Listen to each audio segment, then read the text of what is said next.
It's a new life for Well, welcome me, everyone. yeah. Today is the first day, first showing of the Naomi Newbold show, and I hope you tune in more than often. We have a lot of stuff to catch up on. Today, Harvey Weinstein got arrested. We got to discuss that. We also want to discuss this whole, our 45th. We know our 45th today. Yesterday, he canceled that old big Korean summit. He wanted that Nobel Peace Prize. But I think what they were chanting was Nobel surprise, because you know what he ending up. But moving forward, I want to introduce my co-host, my good friend, Moore. Say hello to everyone. How you doing, everybody? I'm Marcus Moore. So, Marcus, you heard it in the news already. Harvey Weinstein turned himself in this morning. $1 million bail he posted, turned up. But how do you think the rest of us out here, as women, is there any justice with just this one arrest? I think this is a very touchy and interesting subject in how they intend to deal with a man who is so powerful, who have a lot of influences. So it's going to be very interesting how they deal with him, being that we have this movement going on with the Me Too movement. Right. But see, with the Me Too movement, I thought it was a great thing when it first started coming out. But as more women came out with the Me Too movement, I'm a hashtag Me Too girl. But I don't have the fame, I don't have the fortune behind any justice. So what happens to us young girls, well, not me young anymore, but young women out there who don't have that celebrityism behind there to get that justice? Do you think those women, those girls are being left behind with this Me Too movement? Have they been forgotten? I think we have to go back to the family, the household. We have to go back to just how can I say, community, and how, the upbringing. I agree. And so, obviously, with this Harvey Weinstein thing, it doesn't make, people... 92 women accused them not in 4 decades, and finally, but keep in mind that what's his name, Roman Polanski, he's still out in Europe, he's in Switzerland, he's on the run for raping a 14-year-old girl, and yet we've yet to see justice for that. And then you have Woody Allen, who in open court was accused of molesting his daughter with Mia Farrow over 20 years ago. In open court, it's documented, and still there's no justice. So is this Me Too movement just a moment? Is this thing gonna pass, or do you see any real justice taking place with this?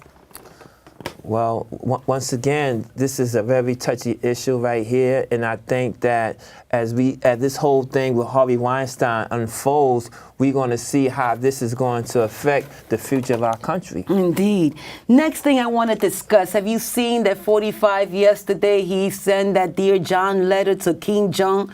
We have to cancel the meeting, but I was hoping to meet with you. A lot of people are speculating that North Korea had already canceled this meeting and he was just trying to save face. Other people are speculating that there was never a meeting to begin with. Do you think we are in a safer position today than we were, say, 2 months ago before all this North Korea threat came into play?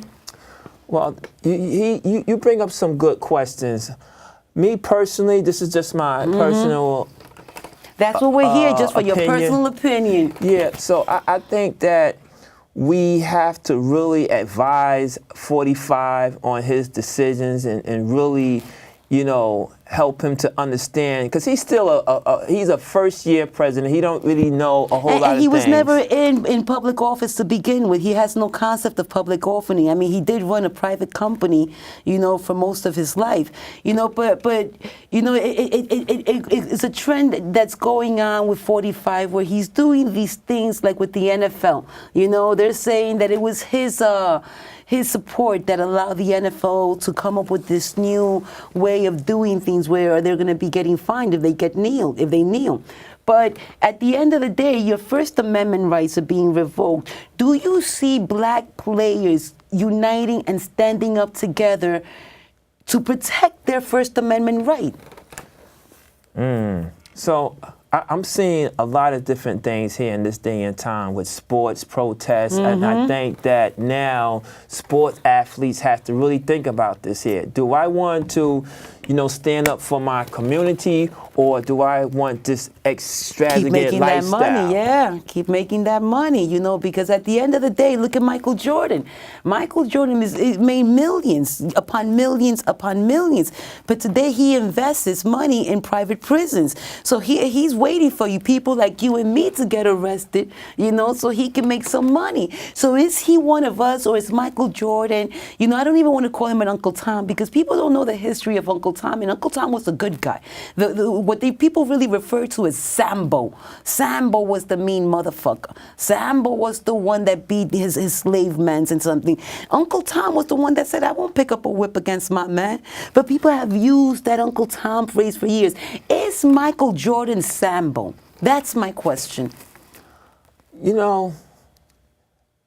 That is really a handful right there. That's what I do. I'm a handful of questions. Keep tuning in. Marcus Moore. And Marcus is a fresh and up-and-coming talent. I suggest you keep an eye out for him. There are wonderful things that he's been doing, but as of right now, he does have a one-man show. It's going to be playing off-Broadway. Wink, wink, if you know what I mean. And Marcus Moore, here you go. So, ladies and gentlemen, my name is Marcus Moore. I'm known in some places around the country as Marcus Moore, the homeless poet. And so I'm going to do a piece for you today. I'm going to do a piece for you that's going to really set the anthem for homelessness in the United States. So here we're back on. Thank you for joining us again. And we're here with Marcus Moore, the greatest poet I've ever heard, and a great talent. I suggest you keep your eye out. Marcus, if you could tell us a little bit more about yourself so the audience out there can get to know the great man I know. Where are you from, Marcus? Okay, so I'm from a lot of places. So I'm from Brooklyn, but I grew up in New Jersey, Bergen County.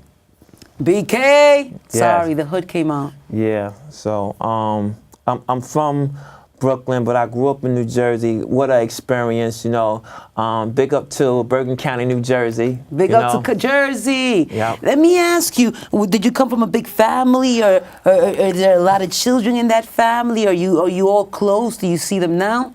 Well, I do come from a big family. I have a lot of sisters, and it just so happened that we are close, Beautiful. Just like you and your family, Yes, yes. And so we definitely... Shout out to my sister. Yes, so we support each other. My sisters support me in all my arts and the things that I do, And did you study any artistic endeavors in your high school days, or was this something that you just found you had a knack for?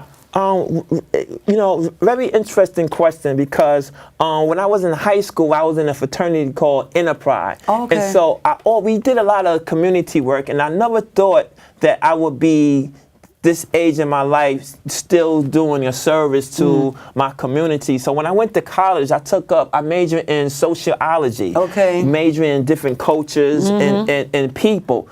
But what happened, how I got blessed, I had a situation where it led me to homelessness. And I got a chance to be up front in rallies locally and around the country dealing with social issues. So do you consider yourself more of an activist or an activist artist? Nowadays, being that I have been growing over the years, so now I would have to say an activist artist. Bless you. And another question is, the piece you're about to do now, could you tell me a little bit more how were you inspired by this piece, and how did you bring it to birth? I like that question. Good question. So this piece that I'm about to do is really based on my lifestyle and how I've been living over the years. See, some people, they teach it in classrooms and universities, but I actually live like my videos and my movies. And so this poem that I'm about to do was inspired by, just trying to survive every day in the street. And so it's not a New York thing, it's not a East Coast thing, it's a universal thing. Everybody around this here nation, West Coast, Southeast, everywhere is experiencing some form of homelessness. They either know someone that's homeless. So this here poem that I'm about to do speaks on, when it comes to homelessness, it covers the whole United States. It's the anthem. Blessing. I have one more question for you before you go and show us your piece. Who are your inspirations for your pieces? You say to me that you went through something, and I like the way you said you were blessed and to find this homelessness because it let you grow. But who are your inspirations for your poetry? Who did you grow up reading or feeling an attachment to? I would have to say Les Brown. Les Brown is a motivation speaker. A lot of us probably remember Les Brown from marrying the R&B singer Gladys Knight in the Pits. I read his book when I was in 11th grade in high school. And since then, I felt some kind of connection. And then I read Think and Grow Rich. And, you know, from there on, Rich Dad, Poor Dad. I read a lot of books that really helped me to shape my ideas in my life as a man, as I continue to reverend myself as a man. I have a favorite poet. I am in love with Nikki Giovanni. I used to read Cotton Candy on a rainy day in my 20s. I think I probably read it all throughout my 20s. But without further ado, I am going to give to you guys Marcus Moore. All right. Ooh. I wasn't quite homeless, but I knew all the cops, all the stops, back and forth, Brooklyn the location. Bong, bong, bong. Get up, you bum. Cool, officer, cool. That's what they used to call me. I used to ride the train with my man Joe. He was down with the LGBT community. What is he doing riding the train with me? I guess he wasn't worthy for housing either. Discriminating. There's my man Sam. He's a Vietnam vet. How can America turn her backs on the vets? Oh man, why they turn the AC up so hot? They freeze me to the streets.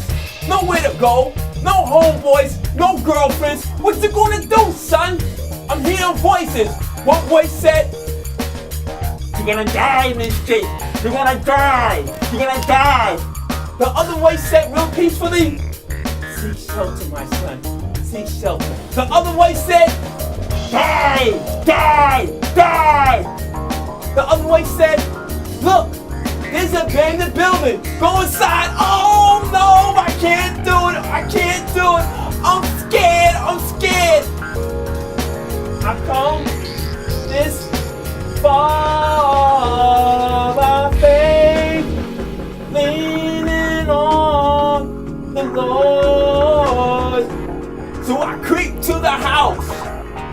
I turned the knob. Oh, this house was open. This house is open. Dogs, junkies, death. I didn't go all the way in. I stayed in the front and I set my watch to 5 o'clock and I said I'll leave this place. But for now, I just need a little sleep. The next night, I'm faced with the same situation. I came back again and again and again. After the 10th time, I put a lock on the door. Ladies and gentlemen, before I go, you're gonna remember your scene. To the east, to the west, to the north, to the south. I'm the homeless poet. Before you do your piece, I want the world to know out there, how can they find your work? Where can they see your work? And what names do you go by? So the audience out there can keep looking for you. Okay, so nowadays I go by Marcus Moore, the satirist, AKA the homeless poet. So you can go to my Facebook. There's a lot of Marcus Moores there. So you would have to look for in particular. So, you know, and then I have several different videos, and, you know, just recently you can now check me out on Whiskey Films. You can see me in my latest work in the cart. And so that would be a start. And then, you know, you can look at some of my latest movies like Living as a Struggle, featuring Marcus Moore, the homeless poet, and Tim Chapters. So that's just a start right there. You can get started on just a little thing right there. So without further ado, ladies and gentlemen, I give to you Marcus Moore, a.k.a. the satirist, a.k.a. the homeless poet, a.k.a. my friend. Take it away, Marcus. Okay, Back, ladies and gentlemen, my next guest is Maji Nishisaka, an artist, an activist, a writer, and a great friend. Welcome, Maji Nishisaka.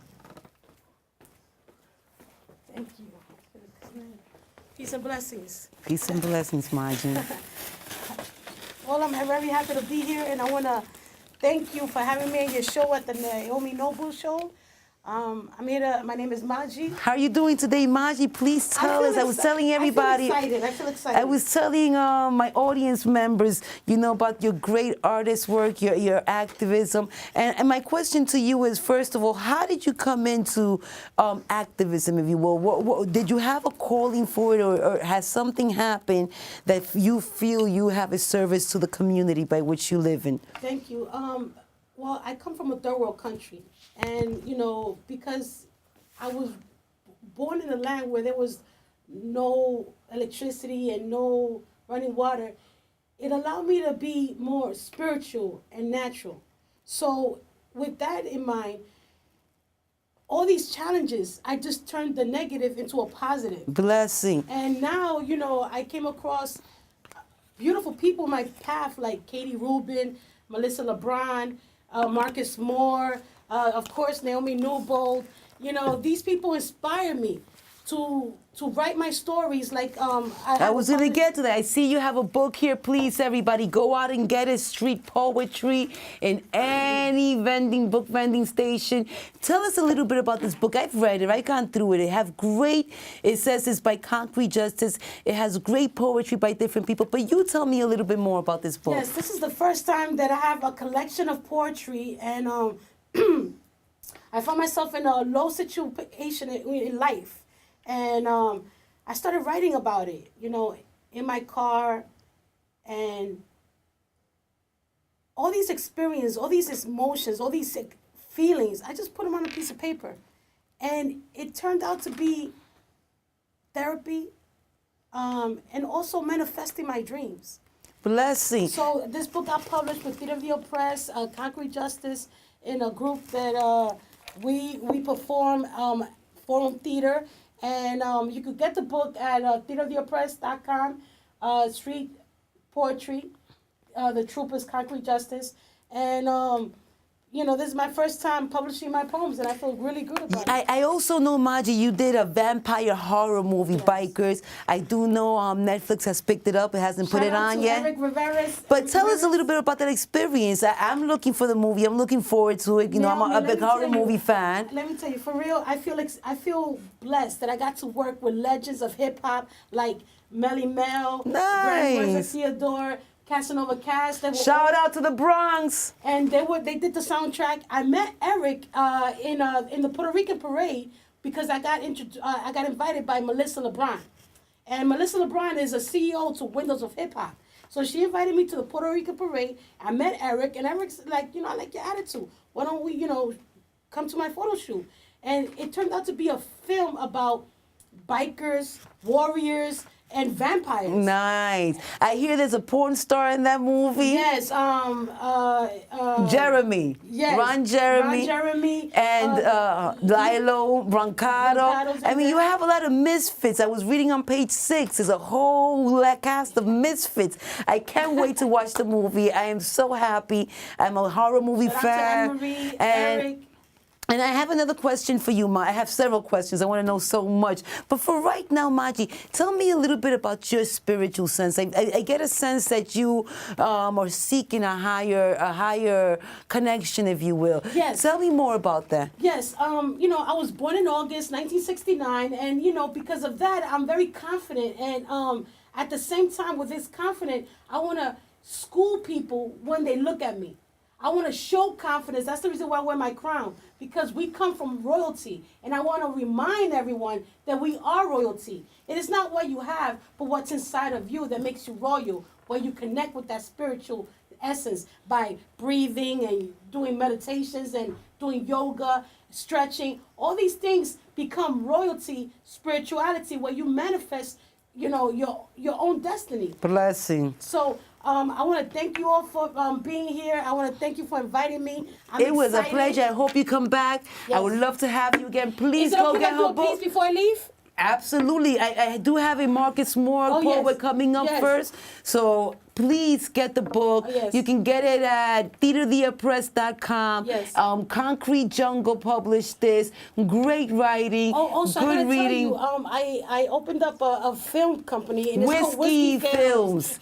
Please, I'm glad you brought that in. We have to get that in there. Whiskey Films. So I've seen some of your productions. It's great. So you have a great eye. So the Marcus Moore, the homeless poet, aka Satirist Marcus Moore, could come in. I'll be back. I'll be working the keyboards.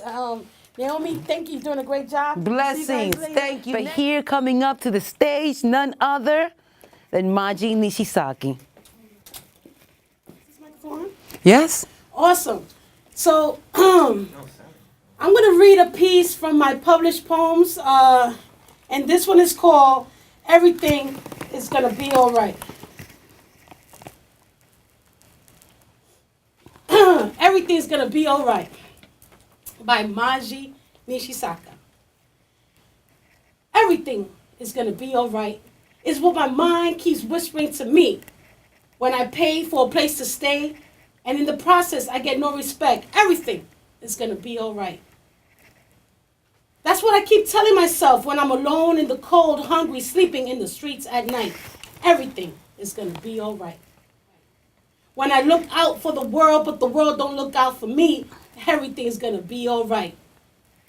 Everything's going to be all right. I choose not to lose. I feel to be brave, no longer a slave to the system. Everything's going to be all right. When I do what I should and in the process I am feeling good, everything is going to be all right. And when I hear that classic song that lets me know that I belong, everything is going to be all right. I feel to unite for my peace of mind. Everything is going to be all right. Thank you, everybody. And remember, this is a positive saying. Never give up. When things are going difficult, that's the time to just, buckle up. Get stronger and, listen to that inner voice inside of you. Stay focused. You can find me, Maji, at Whiskey Films. And thank you. One love. Peace. Thank you. All right. Naomi, and thank you, Marcus Moore. So then thank you guys for joining us. Our first podcast, Naomi Newbold Show. It was great having you. I look forward to bringing you all the information, all the gossip, the latest hot news, and everything you need to know to keep yourself well informed. Please remember to always read a book. Please remember that ignorance is a choice, and we don't have that luxury. Have a great night.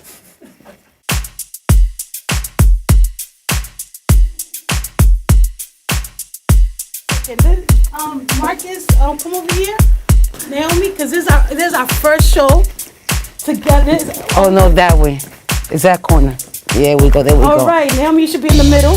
Okay. Stay in the middle. Right.